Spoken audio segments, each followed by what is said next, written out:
Assalamualaikum warahmatullahi wabarakatuh. Pada pertemuan kali ini kita akan belajar tentang sistem periodik unsur. Yang akan dipelajari adalah sistem periodik unsur modern ya. Nah, contoh tabel periodik modern atau sistem periodik unsur modern itu adalah seperti ini.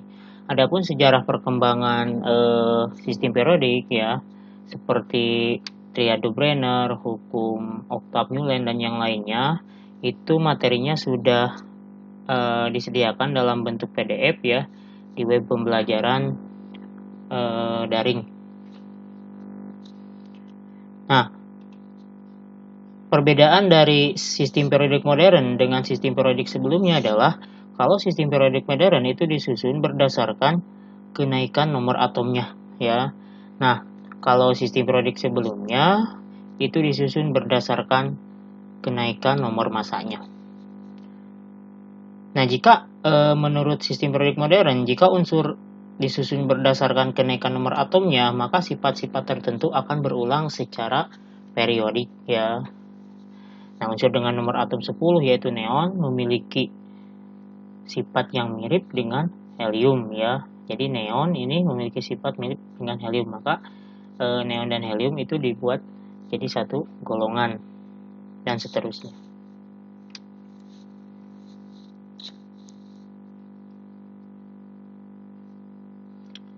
Nah, dalam sistem periodik itu terdapat daftar unsur ya, terdapat daftar unsur yang sudah ditemukan termasuk informasi mengenai unsur tersebut ya, seperti nomor atom, nomor massa, konfigurasi elektron, titik didih, titik leleh dan yang lainnya juga ya.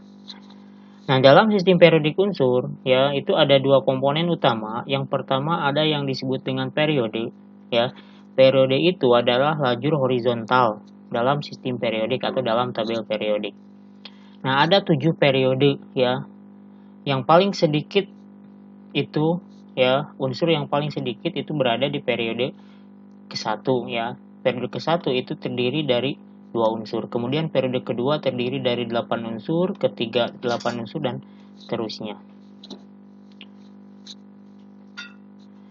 Nah, selain ada periode ya dalam sistem periodik, juga ada yang disebut dengan golongan. Golongan itu adalah atau merupakan lajur vertikal ya, lajur vertikal dalam tabel periodik. Setidaknya ada 3 golongan. Yang pertama golongan utama ya atau golongan A. Yang kedua golongan transisi ya atau golongan D. Nah, ini ya, jadi ada golongan utama atau golongan A. Penulisan golongan itu dengan angka Romawi. Golongan A atau golongan utama terdiri dari 8 golongan ya. Golongan B atau golongan transisi juga terdiri dari 8 golongan ya. Kemudian ada golongan transisi dalam ya. Golongan transisi dalam dibagi menjadi 2 lagi, lantanida dan aktinida ya. Nah, ini adalah contoh sistem atau tabel periodik unsur kimia yang modern ya.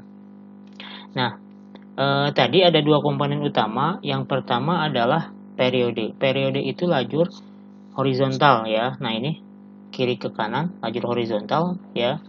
Nah, ini lajur horizontal itu disebut periode. Ada 7 periode ya. Yang ini periode ke-1 2 unsur, kemudian periode kedua 8 unsur, periode ketiga, kemudian ini periode keempat, ini periode kelima, keenam, ketujuh. Nah, yang 2 di bawah, yang atasnya masuk periode ke-6, yang paling bawahnya periode ke-7 ya. Jadi ada 7 periode. Nah, ini periode. Kemudian golongan ya, golongan itu lajur vertikal. Nah, ini golongan ya. Nah, ini golongan. Nah, golongan itu ada golongan utama atau golongan A ya. Ini golongan utama ya, tandanya A. Ya, ini juga golongan utama A. Ada 8 golongan ya. Penulisannya dengan angka Romawi.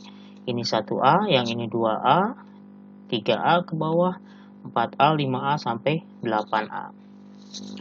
Kemudian ada golongan transisi atau golongan B. Nah, letaknya ini ya. Ini golongan transisi atau golongan B dimulai dari 3B, 8B ya, 1B dan 2B-nya terakhir ya. Nanti dijelaskan kenapa 1B dan 2B-nya terakhir. Kemudian ada golongan transisi dalam. Golongan transisi dalam itu dua baris paling bawah ya.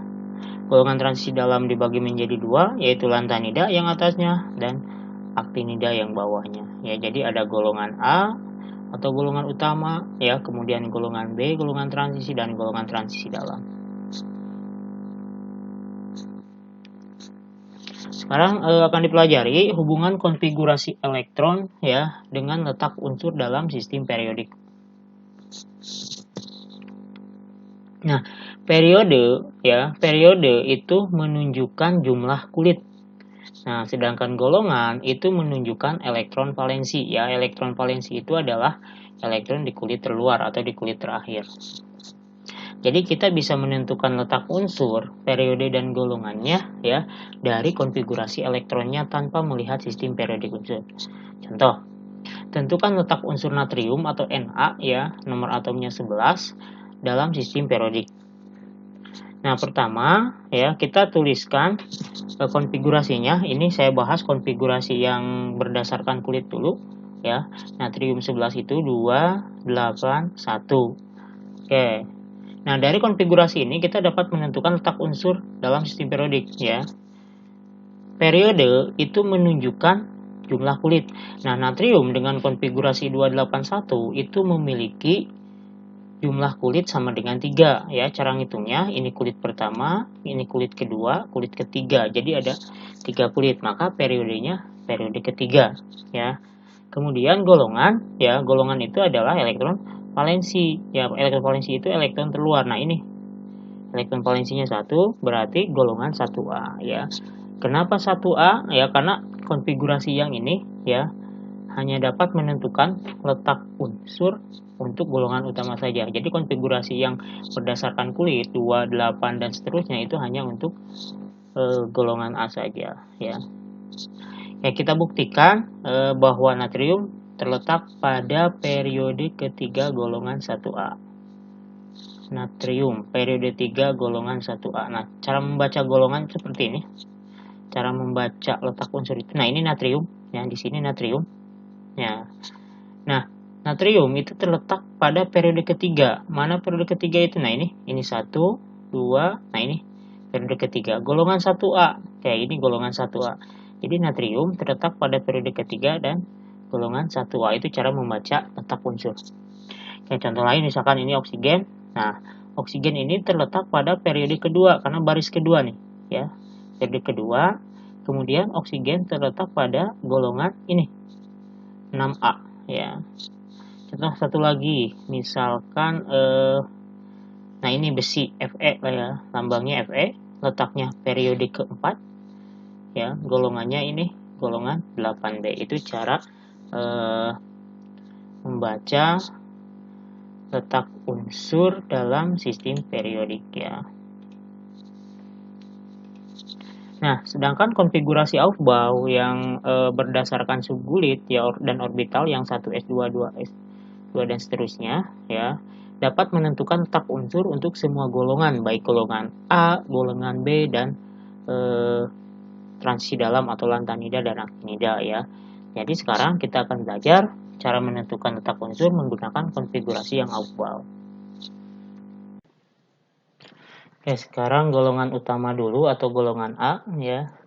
Nah, golongan A atau golongan utama itu elektronnya, konfigurasi elektronnya berakhir pada subkulit S atau subkulit P.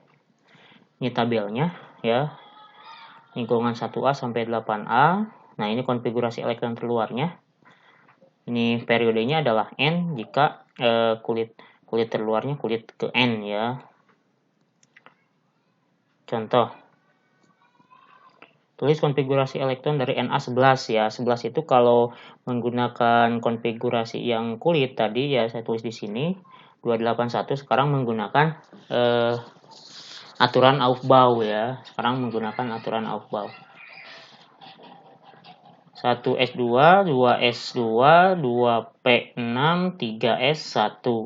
Nah, karena berakhir pada subkulit S berarti golongan A atau golongan utama. Ya, kita tentukan dulu periodenya. Periode itu jumlah kulit. Nah, untuk mencari jumlah kulit tidak bisa dihitung 1, 2, 3, 4 ya, karena itu subkulit. Tinggal lihat saja nomor kulit terbesar. Nah, ini kulit terbesarnya adalah kulit ketiga ini ya, maka periodenya adalah periode ketiga. Nah, sekarang golongan. Golongan itu elektron valensi. Ya, elektron valensi itu elektron di kulit terakhir. Karena kulit terluarnya adalah kulit ketiga, maka untuk mencari elektron valensinya ya lihat saja elektron yang kulit paling luar, yaitu kulit ketiga. Ya, ini berarti di S1. Sehingga golongannya adalah golongan 1A. Sama dengan yang tadi ya. Jadi, natrium itu 3 kulit walaupun dengan konfigurasi yang ini. Ya, cara menghitungnya yaitu ini kulit pertama, ini kulit kedua, tuh. Ini kulit kedua, tapi kulit keduanya terdiri dari 2 subkulit. Jadi tetap ini kulit kedua. Kulit kedua ada berapa elektron? 2 tambah 6, 8 sama dengan ini ya. Nah, ini kulit ketiga. Nah, berikutnya P misalkan nomor atomnya 15, kalau dikonfigurasikan 1s2, 2s2, 2p6, 3s2, 3p3. Nah, ini berakhir pada subkulit P ya. Periodenya jumlah nomor kulit terbesarnya sama dengan natrium yaitu kulit ketiga ya, berarti periodenya adalah periode 3. Nah, sekarang golongannya ya.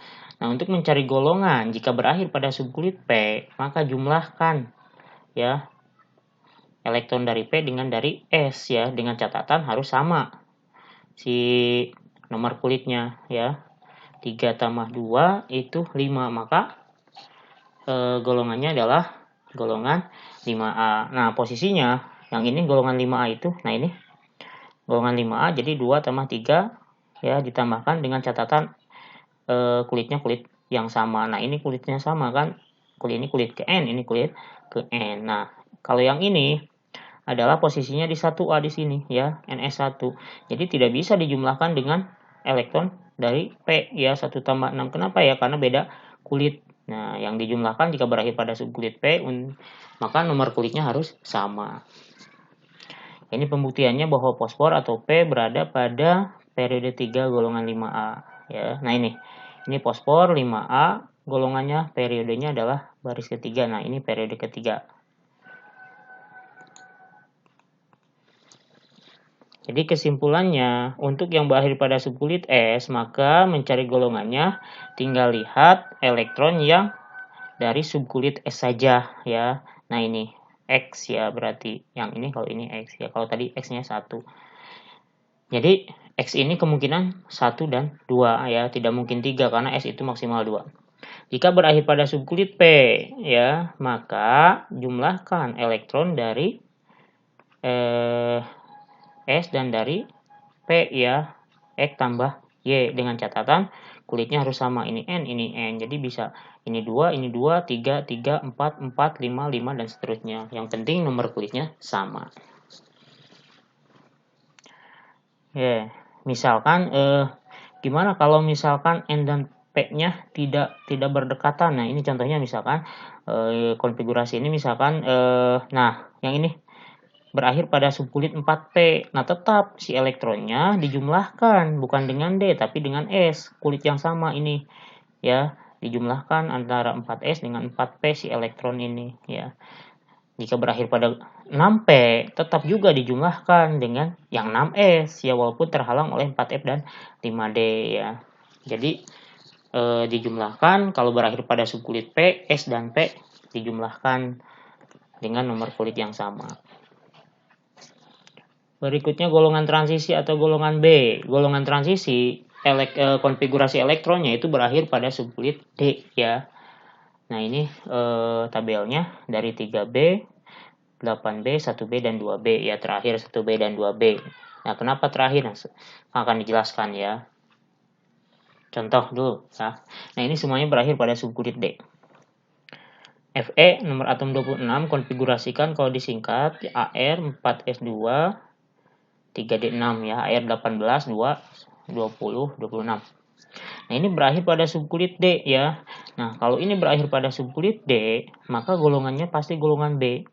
Nah, periode dulu, periode itu kulit terbesar, ini kulit terbesarnya bukan ketiga, tapi ini kulit terbesar kulit keempat, sehingga periodenya adalah periode 4. Oke, golongannya. Untuk mencari golongan jika berakhir pada subkulit D, maka elektron dari D dijumlahkan dengan elektron dari S, walaupun berbeda nomor kulitnya, ya. Jadi walaupun berbeda dijumlahkan jika berakhir pada subkulit D. 2 tambah 6, 8. Maka Fe atau besi terletak pada, ya, golongan 8B. Kenapa B? Karena berakhir pada subkulit D, ya. Jadi dijumlahkan si elektronnya walaupun berbeda. Nah, ini pembuktiannya Fe periode 4. Nah, Fe ini periode 4 golongan 8B. Jadi kesimpulannya, untuk yang berakhir pada subkulit D, ya walaupun berbeda nomor kulitnya dijumlahkan untuk menentukan golongannya. Ya, ini misalkan elektron dari NS adalah X, elektron dari N-1D adalah Y, maka jumlahkan X sama Y. Nah, ini kulitnya berbeda, ini N, ini N-1. Ya, artinya nomor kulit S pasti lebih besar daripada D, ya. Nah, ini contohnya 4, 3, N-1D. Walaupun misalkan si S dan D-nya terhalang oleh F, ya, atau terhalang oleh P, tetap dijumlahkan S dan D, ya, ini. Nah, ini jika berakhir misalkan pada subkulit ini 5D, ya, jumlahkan tetap dengan yang 6S, S ditambah D, ya. Jadi dijumlahkannya itu S dan D walaupun terhalang oleh F.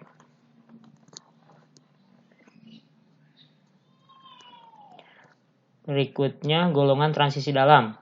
Golongan transisi dalam elektronnya berakhir pada subkulit F, ya. Golongan transisi dalam ada 2, ya. Transisi dalam itu 2 baris paling akhir, yaitu golongan lantanida. Golongan lantanida itu elektronnya berakhir pada subkulit 4F, dan golongan aktinida jika berakhir pada subkulit 5F, ya. Contoh EU63 kalau dikonfigurasikan disingkat XE, ya. XE itu 54, 6S2, 4F 7, ya. Nah, periode itu tetap kulit terbesar. Nah, di sini kulit terbesarnya adalah kulit ke-6, ya, sehingga periodenya adalah periode 6. Golongannya karena berakhir pada subkulit 4F, maka golongannya adalah disebut golongan lantanida. Sebutkan saja lantanida, ya. Tidak ada berapa lantanida, sebutkan saja lantanida. Nah, ini letak unsur EU, periode 6 golongan lantanida. Nah, ini EU, ya. Nah, ini EU. Ini periode 6, ya. Yang atas itu periode 6, yang bawah periode 7, ya, EU. Nah, yang atas itu lantanida, yang bawah aktinida. Berikutnya sifat-sifat periodik unsur, ya. Sifat periodik adalah sifat yang berubah secara beraturan sesuai dengan kenaikan nomor atomnya, yaitu berubahnya dari kiri ke kanan dalam satu periode atau dari atas ke bawah dalam satu golongan secara beraturan, misalkan semakin kecil atau semakin besar. Nah, yang pertama sifat periodik itu adalah jari-jari atom. Jari-jari atom adalah jarak dari inti ke kulit terluar. Nah, ini contohnya misalkan ini ada atom yang terdiri dari 2 kulit, ya, ini intinya. Nah, jarak dari inti ke kulit terluar itu disebut dengan jari-jari atom, ya. Nah, ini jari-jari atomnya. Biasanya ukuran jari-jari atom satuannya adalah angstrom, ya. Jadi kalau ada jari-jari atom biasanya satuannya adalah angstrom. Nah, perubahan sifatnya secara beraturan, ya, dalam satu golongan dari atas ke bawah, jari-jari atom itu semakin besar, ya.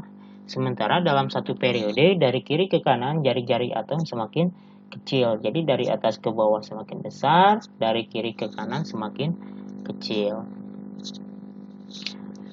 Nah, contoh misalkan nah, ini golongan 1A, ya. Jari-jari atomnya dari atas ke bawah semakin besar, ya.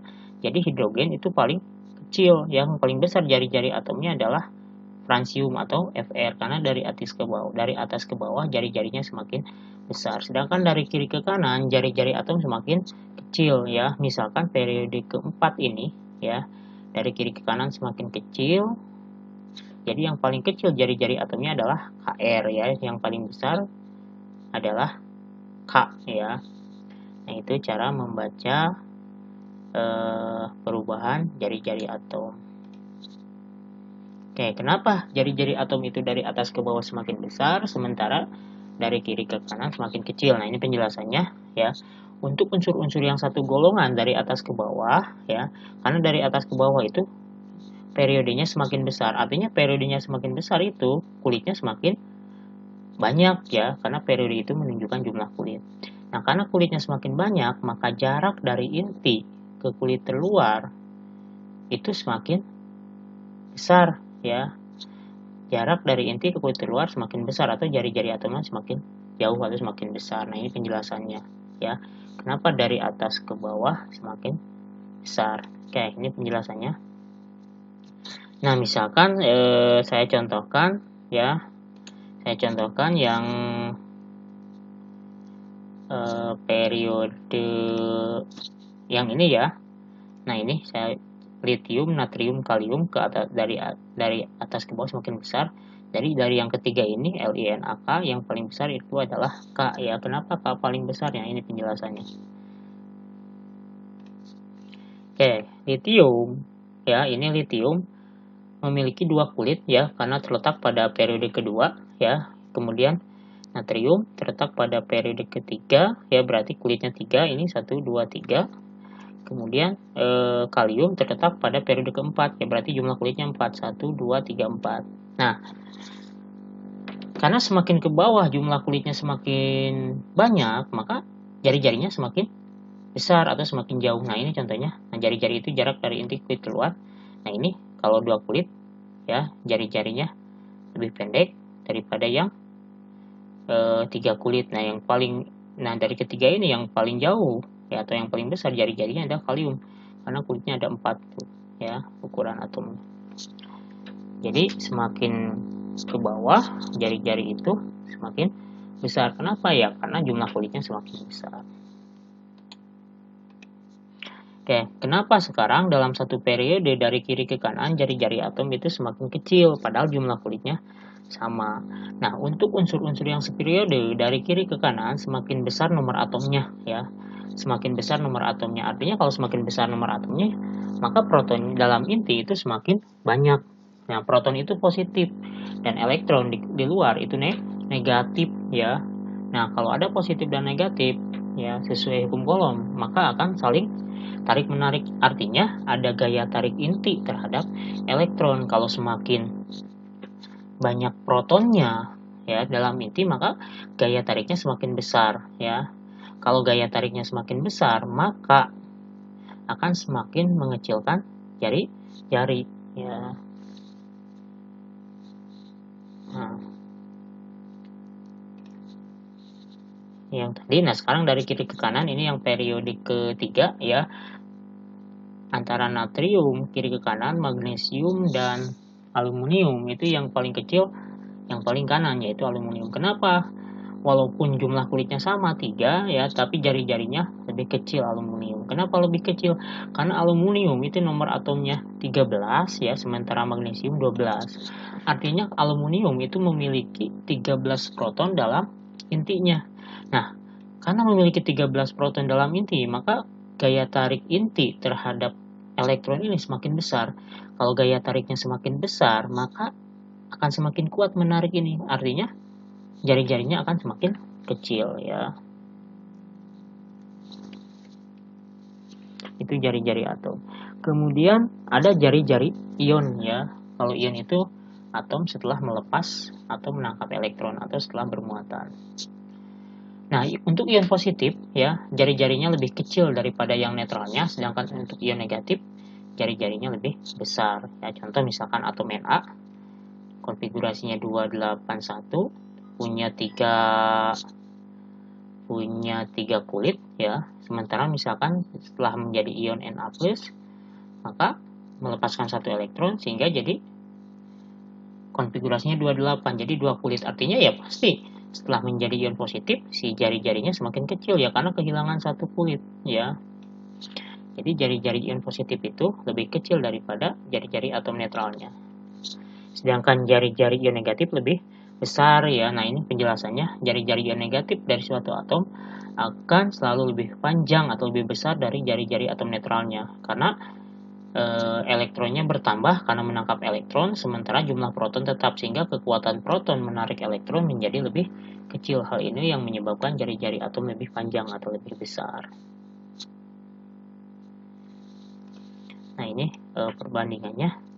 Nah, ini untuk jari-jari atom netral ya, dari atas ke bawah semakin besar. Nah, ini ukurannya ya, 0,37 untuk hidrogen, litium 1,52, satuannya adalah angstrom ya. 1 angstrom itu 10 pangkat negatif 10 meter ya, atau 10 pangkat negatif 8 cm.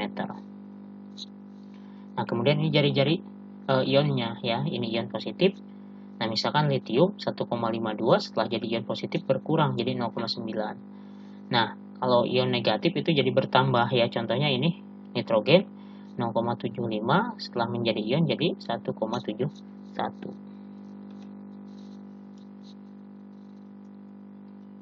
Berikutnya, sifat periodik adalah energi ionisasi. Energi ionisasi itu adalah besarnya energi yang diperlukan untuk melepas satu elektron dari suatu atom netral dalam wujud gas sehingga membentuk ion berwujud gas dengan muatan positif 1 ya. Nah, dalam satu golongan dari atas ke bawah, energi ionisasi semakin kecil ya, jadi kebalikan dari jari-jari atom. Kalau jari-jari atom dari atas ke bawah semakin besar, kalau energi ionisasi semakin kecil. Dalam satu periode dari kiri ke kanan, energi ionisasi justru semakin besar ya.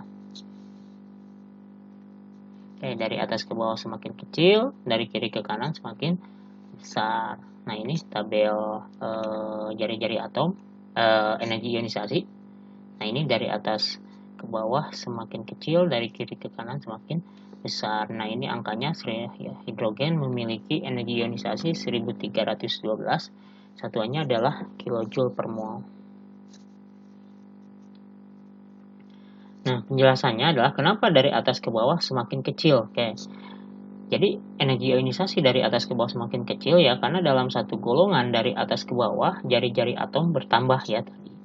Kalau jari-jari atom bertambah besar, maka jarak dari inti ke kulit terluar itu semakin jauh. Sehingga gaya tarik inti terhadap elektron terluar akan semakin lemah karena jauh. Kalau lemah, maka elektron itu semakin mudah dilepaskan.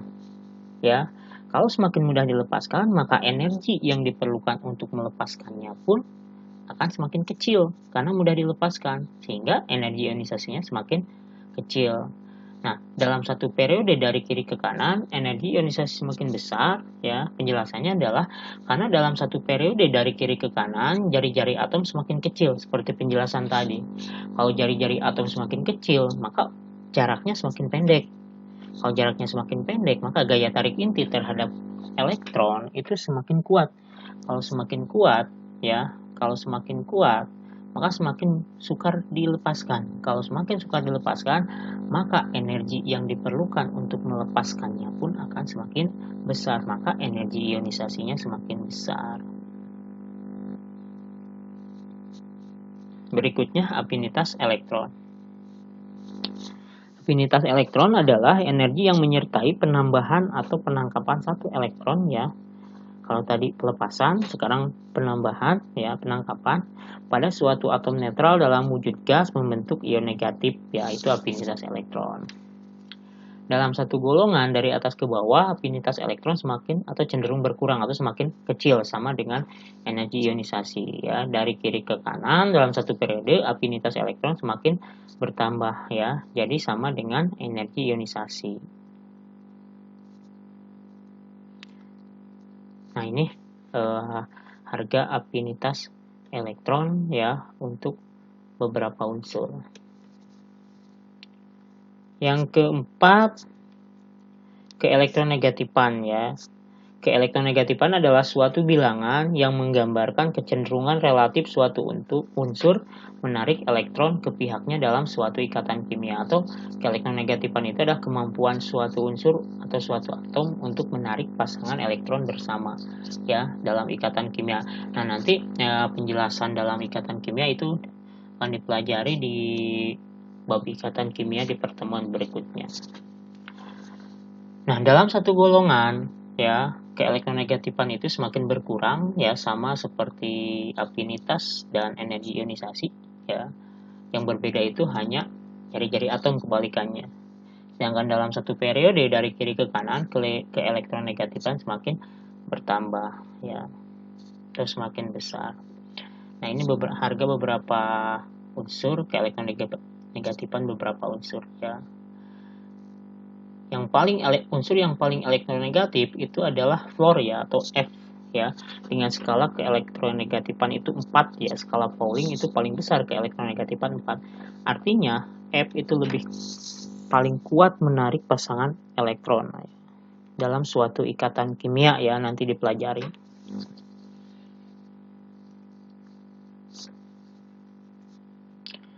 Berikutnya beberapa golongan unsur dalam sistem periodik ya, ada yang diberi nama ya, ada yang golongan 8A ya. Golongan 8A itu diberi nama golongan gas mulia. Kenapa disebut gas mulia? Karena semuanya berupa gas yang sangat stabil dan sangat sukar bereaksi dengan unsur yang lain. Makanya disebut gas mulia ya, karena sukar bereaksi. Nah, itu penjelasannya kenapa sukar bereaksi itu nanti di ikatan kimia juga. Yang kedua, golongan 7A disebut golongan halogen ya. Halogen dengan logam membentuk senyawa yang kita sebut garam, makanya nama halogen ya, atau halida, pembentuk garam ya.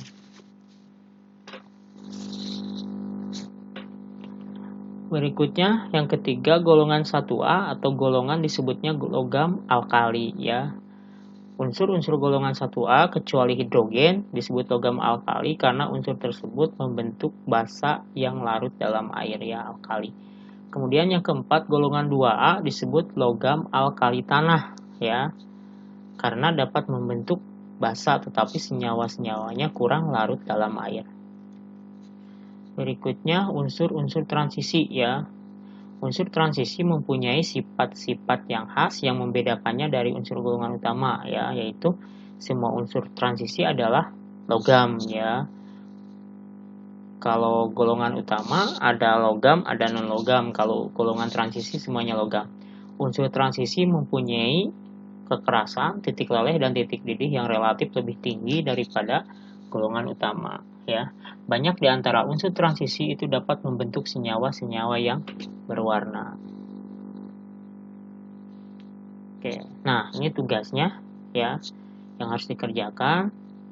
Yang pertama, lengkapi tabel berikut. Nah, ini konfigurasi elektron ya, kemudian tentukan periode dan golongannya ya. Kemudian nomor berikutnya, nah ini sama, tuliskan konfigurasi elektron dan golongan periode ya. Tapi nomor 3-nya berhubungan dengan nomor 2 ini, dari data soal nomor 2, maka urutkan kenaikan jari-jari atomnya, B. Kenaikan energi ionisasinya. Artinya kenaikan itu dari yang terkecil ke yang terbesar diurutkan ya, jari-jari atom dan energi ionisasinya. Kemudian nomor 4 ya, mengapa jari-jari atom aluminium lebih kecil daripada jari-jari atom magnesium dalam periode yang sama, padahal periodenya sama ya, tadi sebetulnya udah dijelaskan. Nah, pertemuan kali ini ya sampai di sini. Sampai jumpa nanti di pertemuan berikutnya. Wassalamualaikum warahmatullahi wabarakatuh.